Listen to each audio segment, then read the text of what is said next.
Hey everyone, and welcome to the Show and Shine. I've got a really special one for you, so here we go. I'm here at the Motor Museum of Western Australia just before its opening again of June the 6th, which is the Saturday. If you're seeing this, you're probably already past that date, but certainly if you haven't already been here before, you certainly should come here because there's some pretty exciting cars on display like the one behind me here. That's something special. It is the only RB10 currently on display in Australia. Besides that one car, there's some other very special vehicles here on display. Some very rare historic vehicles, some race cars that have real pedigree and history here in Western Australia as well as around the world. If you're from Western Australia and you haven't been, I certainly urge you to come and visit. If you're not from Western Australia and you'd like to come visit, well, this is one of the really great things to put on your list to come and see. Perhaps the coolest car to be on display at any motor museum in Australia is Daniel Ricciardo's 2014 RB10 F1 car. The car itself is designed by Adrian Newey, a renowned designer of F1 cars. Daniel Ricciardo won his very first Formula One race in Canada, in the very car that is housed in the Motor Museum of Western Australia. This iconic piece of motoring history is a very rare sight, and we are very lucky to have this very car in Western Australia.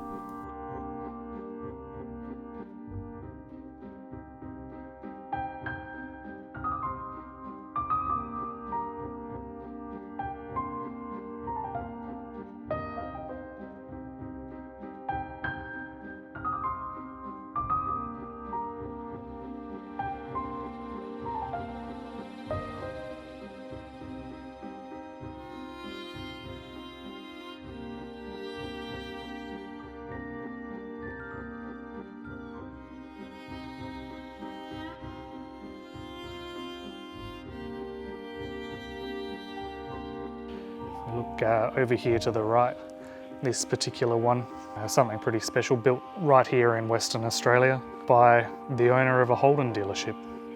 Competed at the Applecross Raceway, as well as several other circuits around Western Australia in its day.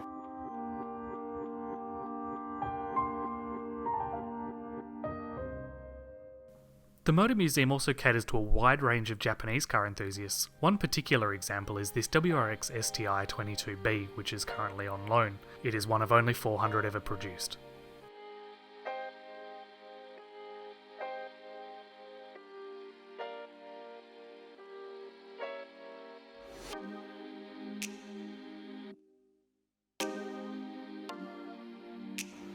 There's some real racing pedigree here at the Motor Museum. There's sprint cars, there's speed cars, there's late models. And then we've got a RX-7 on display here, as raced at Sunnybank 24 Hours Daytona in 1985.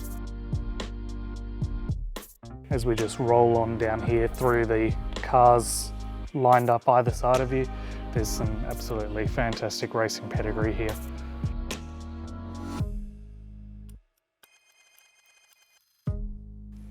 This is something you don't see every day. This is a 1963 Morris Mini, now by itself not overly uncommon or rare, but if we walk around to the side or the back, you'll start to see part of it is missing.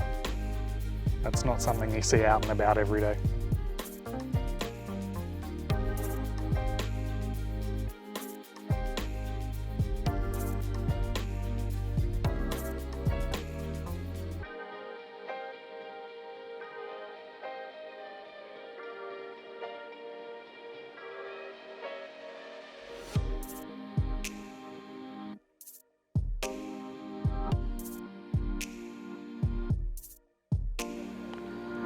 This is one of only 10 4.7s left in the world. What a beautiful example it is of one as well. We've talked about this a couple of times. Remind me again, the engine that's in it is West Australian built. Ralph Sarich, he's a West Australian, and he designed the orbital engine, which was a successful 4-cylinder fuel-injected two-stroke. Fuel-injected, that's right, fuel-injected two-stroke. That's what's a bit weird about this BMW.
Changing tones but not necessarily rarity, we have this Ducatilo.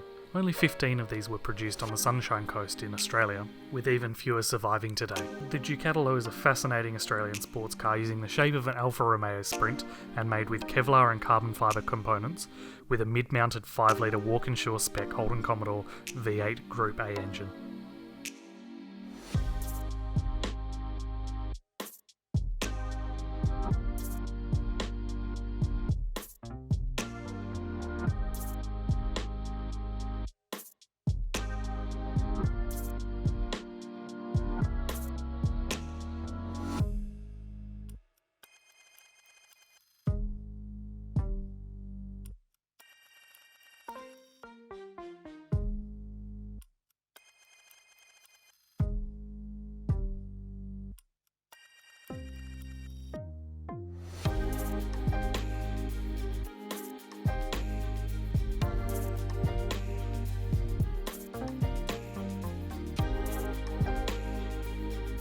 The Motor Museum's opening on Saturday the 6th of June. It's open every day from 10 AM to 4 PM. There's a lot on offer. I've only shown you a small section of what you could see today. Definitely get on down and check it out.